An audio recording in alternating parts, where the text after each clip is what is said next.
नमस्कार, मैं सुनीता कथा मंथन में आप सबका स्वागत करती हूँ। कथा मंथन में आज सुनिए आश्चर्य घटना का 7वां अध्याय।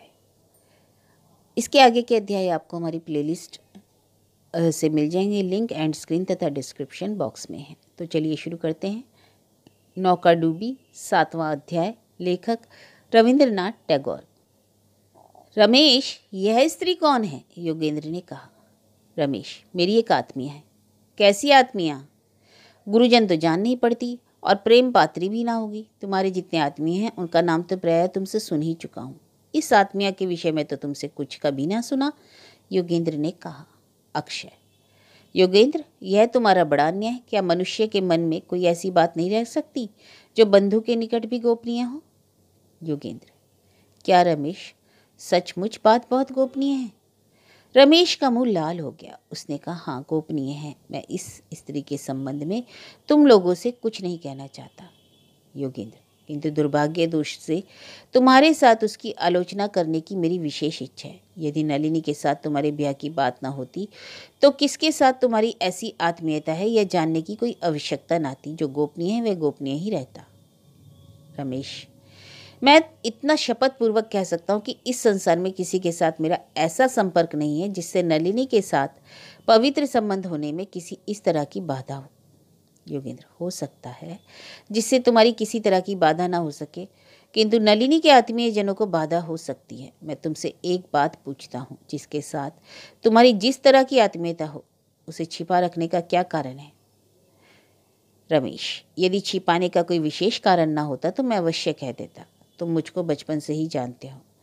कोई कारण ना पूछकर केवल मेरी बात पर तुम लोगों को विश्वास करना होगा। इस स्त्री का नाम कमला है ना? रमेश, हाँ। योगेंद्र, तुमने इसको अपनी पत्नी कहकर परिचय दिया है? हाँ, दिया है। योगेंद्र, क्या तब भी तुम पर विश्वास करना होगा? तुम हम लोगों को यह जताना चाहते हो कि यह युवती तुम्हारी स्त्री नहीं और तुम सबों पर प्रकट कर चुके हो यह तुम्हारी स्त्री है।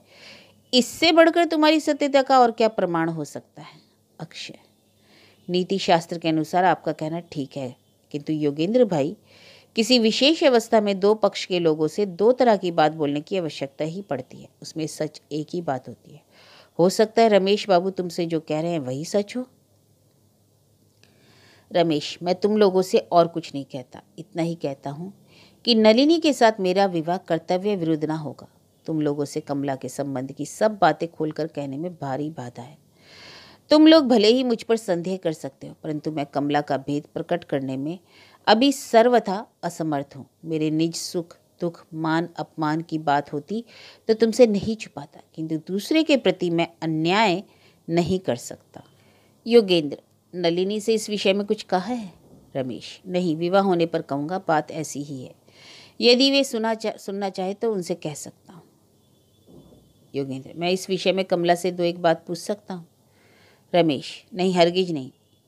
यदि मुझे अपराधी समझा तो जो चाहे मुझे दंड दे सकते हो, किंतु तुम्हारे सामने प्रश्न उत्तर करने के लिए निरपराधिनी कमला को मैं खड़ी नहीं कर सकता। योगेंद्र, किसी से कुछ सवाल जवाब करने की जरूरत ही ना रही। जो बात जानने की थी जान ली, प्रमाण भी यथेष्ट मिल गया। अब मैं तुम्हें स्पष्ट कह ही देता हूँ, अब से यदि तुम मेरे घर में प्रवेश करने की चेष्टा करोगे तो तुम्हें अपमानित होना पड़ेगा। रमेश ने कुछ न कहा, मुंह उदास किए बैठा रहा। योगेंद्र, तुमसे एक और बात कहना है। तुम अब नलिनी को चिट्ठी भी ना लिख सकोगे। उसके साथ तुम्हारा गुप्त या प्रकाश्य कोई संपर्क ना रहेगा। अगर उसे चिट्ठी लिखोगे तो जो बात तुम गुप्त रखना चाहते हो मैं सर्वसाधारण के निकट प्रकट कर दूंगा। अगर अब मुझसे कोई पूछेगा कि रमेश के साथ नलिनी के ब्याह की बात क्यों उठा दी गई, मैं यही कहूँगा कि इस विवाह में मेरी सम्मति ना हुई, इसी से बात उठा दी। इसका असली कारण किसी से ना कहूँगा, किंतु तुम मेरी बात पर कायम न रहोगे तो सब बातें खुल पड़ेंगी। तुमने मेरे साथ पाखंड की भांति व्यवहार किया, तब भी मैंने सब सह लिया। यह तुम्हारे ऊपर दया करके नहीं, केवल यह जानकर कि इस विषय में मेरी बहन नलिनी का भी कुछ संबंध है, इसी से तुम सहज ही निष्कृत पा गए। अब तुमसे मेरा यही आखिरी कहना है कि इतने दिन नलिनी के साथ तुम्हारा जो कुछ अपेक्षा भाव था उसका कोई प्रमाण तुम्हारी कथा वार्ता या व्यवहार से जिसमें ना पाया जाए। अब तुमको उसके साथ ऐसा ही बर्ताव रखना होगा। जिसमें लोग यह ना समझे कि उसके साथ तुम्हारी कभी जान पहचान भी है। इस विषय में तुमसे प्रतिज्ञा कराना व्यर्थ समझता हूँ। कारण यह है कि इतनी प्रपंच रचना के बाद तुम सत्य का पालन कहाँ तक कर सकोगे। तो भी मैं तुमसे कह देता हूँ, यदि तुमको अब भी कुछ लज्जा हो, अपमान का भय हो, तो भूल कर भी मेरी बात का तिरस्कार न करना। अक्षय: ओहो योगेंद्र, इतनी निष्ठुरता क्यों? रमेश बाबू चुप हैं तो भी तुम्हारे मन में कुछ दया उत्पन्न नहीं होती? अब यहाँ से चलो। रमेश बाबू, आप कुछ बुरा ना मानिएगा, हम सब जाते हैं। योगेंद्र और अक्षय चले गए। रमेश पत्थर की मूर्ति की तरह जहाँ का तहाँ बैठा रहा। जब बहुत देर में उसकी प्रकृति ठिकाने आई, तब उसने चाहा कि घर से बाहर होकर जरा टहल फिर कर मन के बोझ को हल्का करे और टहलते ही टहलते सब बातों को भी सोच ले। परंतु उसने कमला को अकेली छोड़कर बाहर जाना उचित न समझा। रमेश ने पास वाली कोठरी में जाकर देखा, कमला रास्ते की तरफ की झिलमिली खोलकर बैठी हुई है। रमेश के पैर की आहट सुनकर झिलमिली बंद करके मुंह फिराया। रमेश मेज पर बैठ गया। कमला: कौन है वे दोनों जो आज सवेरे हमारे स्कूल भी गए थे? स्कूल भी गए थे? हाँ। वे भी आपसे क्या कहते थे? रमेश: वे मुझसे पूछते कि तुम मेरी कौन होती हो। यद्यपि कमला ने सास ससुर की अधीनता में ना रहने के कारण लज्जा करना नहीं सीखा था, तो भी रमेश की इस वाणी से स्त्री के स्वाभाविक धर्मवशता उसने लज्जा से सिर नीचा कर लिया।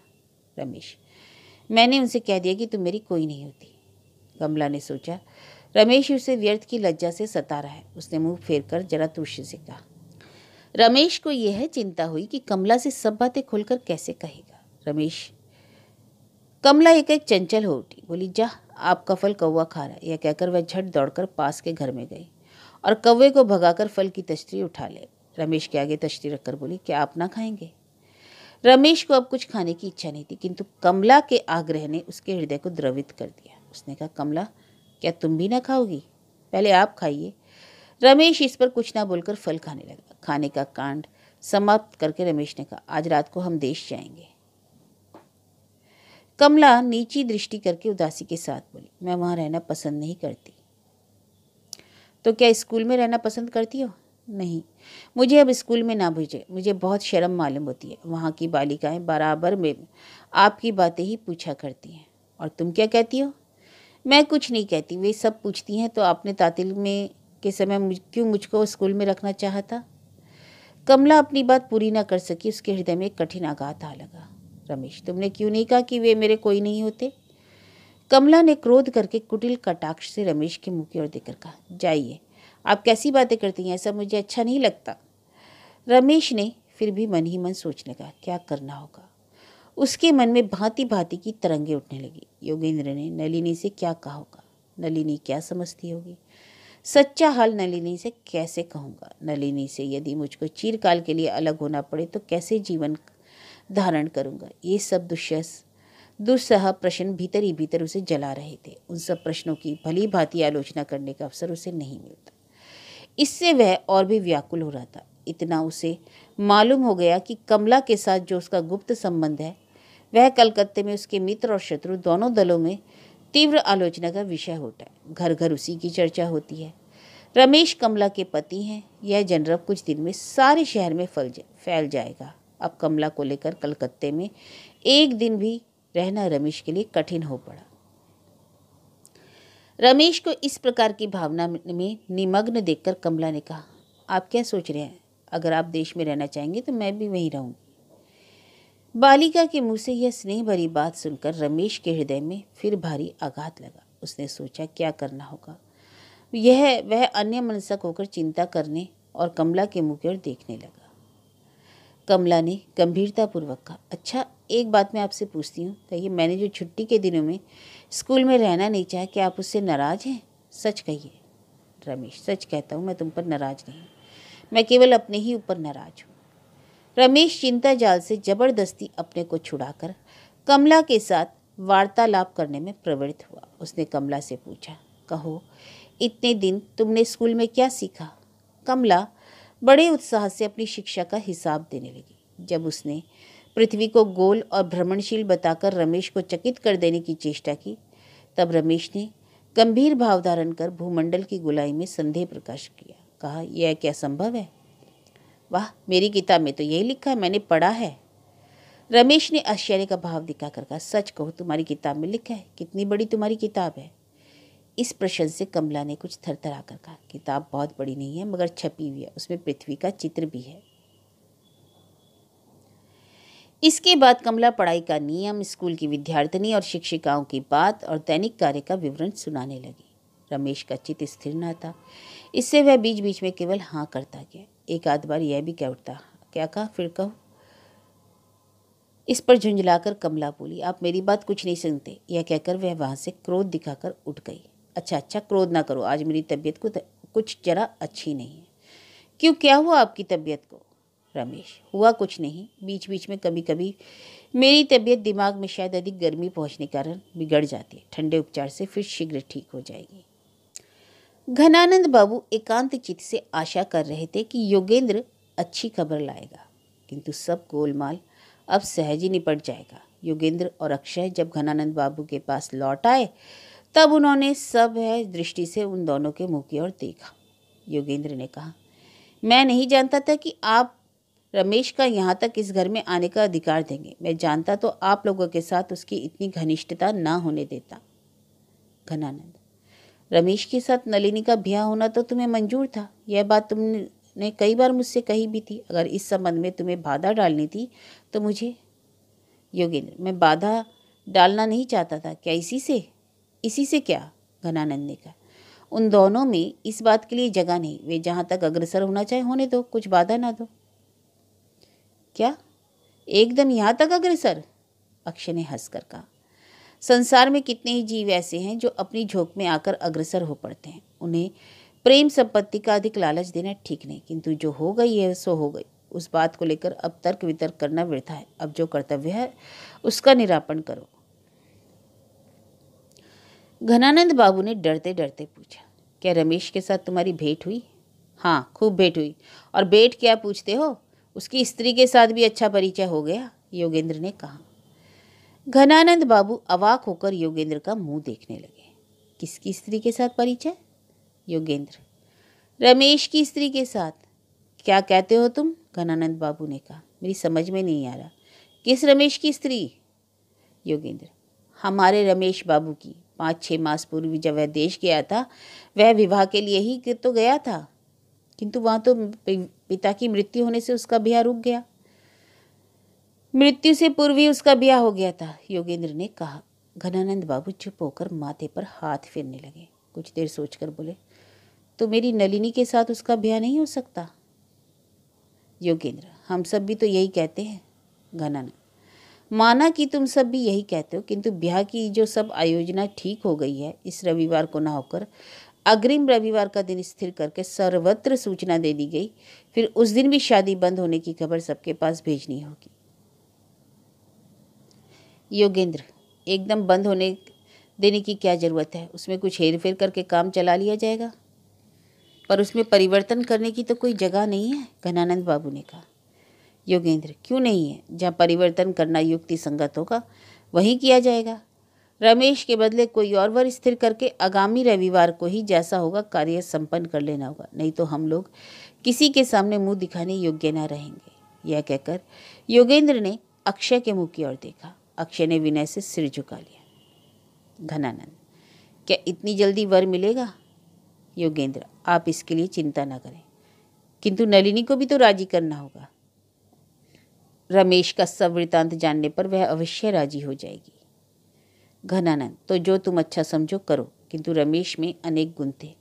उसके पास धन भी था, 4 पैसा कमाने योग्य विद्या बुद्धि भी थी। यही तो परसों उससे सब बात ठीक हो गई थी। वह इटावा जाकर वकालत करेगा। अब नहीं कह सकते क्या होगा। योगेंद्र, उसके लिए आप क्यों सोच रहे हैं? रमेश अब भी इटावा जाकर प्रैक्टिस कर सकेगा। एक बार नलिनी को बुला लेता हूँ, अब समय भी तो अधिक नहीं। कुछ देर बाद योगेंद्र नलिनी को वहाँ बुला लाया। अक्षय घर के एक कोने में पुस्तक की अलमारी की आड़ में जा बैठा। योगेंद्र ने नलिनी से कहा, नलिनी बैठो, तुमसे कुछ कहना है। नलिनी गंभीर भाव से चौकी पर बैठ गई। वह समझ गई कि उससे कोई गूढ़ बात पूछी जाएगी। योगेंद्र ने कथा की भूमिका के व्यास से पूछा, रमेश के संबंध में क्या तुम्हें कोई संदेह का कारण नहीं दिखाई पड़ता? नहीं, नलिनी ने उत्तर दिया। योगेंद्र, उसने जो ब्याह का दिन 1 सप्ताह आगे बढ़ाया, उसका कौन कारण था? हम लोग से वह कह नहीं सका। हाँ, कुछ तो कारण अवश्य है, नलिनी ने कहा। सो ठीक है, कारण तो हुआ, किंतु वह क्या संदेह से भरा नहीं है? नलिनी ने फिर नहीं कहा।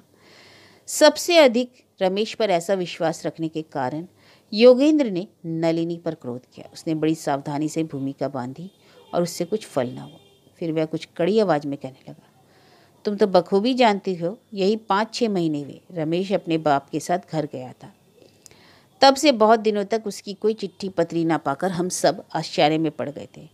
यह भी तुम जानती हो कि रमेश दोनों समय यहाँ आता था, जो इसी मोहल्ले में मेरे घर के पास ही किराए के मकान में रहता था। उसने कलकत्ते आकर एक बार भी हम सब से भेंट ना की, दूसरे मोहल्ले में मुंह छिपाकर रहने लगा। इस पर भी तुम सब पहले ही की तरह उस पर विश्वास करते थे। घर बुला लाए, मैं यहाँ रहता तो यह बात ना होने पाती। नलिनी कुछ ना बोली। योगेंद्र, क्या तुम सबों ने रमेश के ऐसे व्यवहार का अर्थ कुछ भी ना जाना? क्या इस संबंध में एक प्रश्न भी तुम सबों के मन में उदित ना हुआ? रमेश के ऊपर इतना विश्वास? नलिनी चुप रही। योगेंद्र, अच्छा सुनो, तुम बहुत सीधी सादी हो, किसी पर संदेह नहीं करती। मुझ पर भी तुम्हारा कुछ कम विश्वास नहीं। मैं जो कुछ कहूँगा तुम जरूर विश्वास करोगी। मैं खुद स्त्री विद्यालय में जाकर सच्ची खबर ले आया। रमेश अपनी स्त्री कमला को बोर्डिंग में रखकर पढ़ाता था। छुट्टी के दिनों में भी उसको वहीं रखने का प्रबंध किया था। 2-3 दिन हुए, हठात स्कूल की स्वामिनी के हाथ की एक चिट्ठी रमेश ने पाई। उसमें लिखा था, छुट्टी के दिनों में कमला को स्कूल में रखना ठीक ना होगा। आज से स्कूल बंद हो जाएगा। कमला को स्कूल की गाड़ी ने उसके दर्जी पाड़ा वाले मकान में पहुंचा दिया। उस मकान में मैं खुद गया था। कमला छुरी से नाशपाती छीलकर टुकड़े कर रही थी और रमेश तश्तरी में से एक एक टुकड़ा उठाकर मुंह में रखे जाता था। मैंने रमेश से पूछा, क्या हाल है? रमेश ने कहा, मैं अभी तुम लोगों से कुछ नहीं कहूँगा। अगर रमेश इतना भी कह देता कि कमला उसकी स्त्री नहीं है, तो भी इस बात पर निर्भर रहकर किसी तरह संदेह को दबाने की चेष्टा की जाती, किंतु उसने कोई बात साफ साफ नहीं की। तब भी तुम रमेश पर इतना विश्वास करती हो? इस प्रश्न के उत्तर की अपेक्षा से योगेंद्र ने नलिनी के मुंह की ओर देखा। देखते ही देखते नलिनी का मुंह विवर्ण हो गया। अपने को बहुत संभालने की चेष्टा करने पर भी वह मूर्छित होकर चौकी पर से नीचे गिर पड़ी। उसकी यह दशा देख घनानंद बाबू बड़े व्याकुल हुए। उन्होंने झट नलिनी को उठाकर बिठाया। उसे होश में लाने की इच्छा से चिल्लाकर कहने लगे, बेटी, इन सबों की बातों पर विश्वास न करो, सब झूठ है। योगेंद्र अपने पिता को हटाकर झट नलिनी को एक चारपाई पर लिटाकर उसके मुंह आंख पर बार बार गुलाब जल छिड़कने लगा। अक्षय पंखा हाथ में लेकर खूब जोर जोर से हवा करने लगा। नलिनी कुछ देर के बाद आंख खोलकर चौंक कर उठी। घनानंद बाबू की ओर देखकर चिल्लाकर बोली, अक्षय बाबू को यहाँ से चले जाने को कहो। अक्षय पंखा रखकर घर के बाहर दरवाजे की आड़ में जा खड़ा हुआ। घनानंद बाबू चारपाई के ऊपर नलिनी के पास बैठकर उसके सिर पर हाथ करने फेरने लगे। होश में आओ बेटी। नलिनी की आंखों से आंसू की धारा बह चली। उसका दम फूलने लगा, सांस जोर से चलने लगी। पिता की गोद में मुंह छिपाकर रोदन के वेग को रोकने की चेष्टा करने लगी। घनानंद बाबू रूथे कंठ स्वर में बोले, बेटी तुम सोच ना करो, मैं रमेश को भली भांति जानता हूँ। वह कभी ऐसा अविश्वास ना करेगा। योगेंद्र ने उसके विषय में जरूर भूल की है। योगेंद्र से चुप न रह गया। उसने कहा, आप झूठा आश्वासन क्यों देते हैं? इस कष्ट से बचाकर क्या उसे दुगना कष्ट देना चाहते हैं? नलिनी को अब कुछ देर विचारने का समय दीजिए। नलिनी तब अच्छी तरह होश में आ गई थी। वह पिता की गोद से सिर उठाकर बैठी और योगेंद्र के मुंह की ओर देखकर बोली, मुझे जो कुछ विचारने का था विचार चुकी। जब तक मैं उनके मुंह से यह बात ना सुनूंगी तब तक कदापि विश्वास नहीं करूंगी। इसे तुम सच जानो। यह कहकर वह खड़ी हुई। घनानंद बाबू ने उसका हाथ पकड़ लिया और कहा, गिर पड़ोगी। नलिनी ने उसका हाथ पकड़कर सोने के घर में गई। बिछौने पर लेटकर अपने पिता से कहा, मुझको कुछ देर अकेले रहने दीजिए, मैं सोऊंगी। हरिशरण की माँ को बुला दूं? पंखा चलेगी? नहीं, पंखे की जरूरत नहीं। घनानंद बाबू पास के घर में जा बैठे। यह लड़की जब 6 महीने की थी तभी उसे छोड़कर उसकी माँ मर गई। नलिनी की माँ की बात वे सोचने लगे। उसकी वह भक्ति, वह धैर्य, वह चीर प्रसन्नता उन्हें स्मरण हो आई। उसी गृह लक्ष्मी की मूर्ति के सदृश जो बालिका इतने दिन उनकी गोद में लालित पालित होकर बड़ी हुई, उसके अनिष्ट की आशंका से उनका हृदय व्याकुल हो उठा। वे मन ही मन उसे पुकार कर कहने लगे, बेटी, तुम्हारे सभी विघ्न दूर हो, तुम सदा सुखी रहो। तुमको सुखी देखकर जिसको तुम हृदय से चाहते हो, उसके घर की तुम लक्ष्मी की भांति प्रतिष्ठित हो। स्त्रियों की बुद्धि पर योगेंद्र को पहले ही से बड़ी अश्रद्धा थी। आज वह और दृढ़ हो गई। स्त्रियां ऐसी हठ धर्मिणी होती हैं कि वे प्रत्यक्ष प्रमाण को भी नहीं मानती। उन्हें किस तरह समझाया जाए? दो दो मिलकर चार होते हैं, इसमें किसी को सुख या दुख हो, वे इस बात का किसी अवसर पर अपनी हठ धर्मिता के कारण हरगिज न मानेगी।